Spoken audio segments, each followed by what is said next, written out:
बिस्मिल्लाहिर्रहमानिर्रहीम। सुलेमान बिन हरब से शोबा ने, उनसे अब्दुल मालिक बिन उमैर ने, उनसे ज़ियाद के ग़ुलाम क़ज़ा ने, उन्होंने कहा कि मैंने हज़रत अबू सईद ख़िदरी रज़ी अल्लाह तआला अन्हो से सुना, जिन्होंने नबी करीम सल्लल्लाहु अलैहि वसल्लम के साथ 12 जहाद किए थे।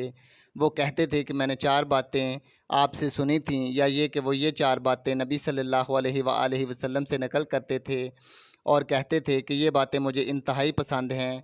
ये कि कोई औरत 2 दिन का सफ़र अपने उस वक़्त तक ना करे जब तक उसके साथ उसका शौहर या कोई ज़ू रहम महरम ना हो।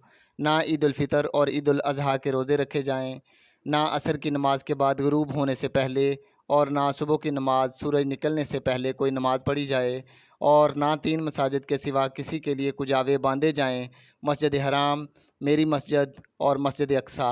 सही बुखारी 1864।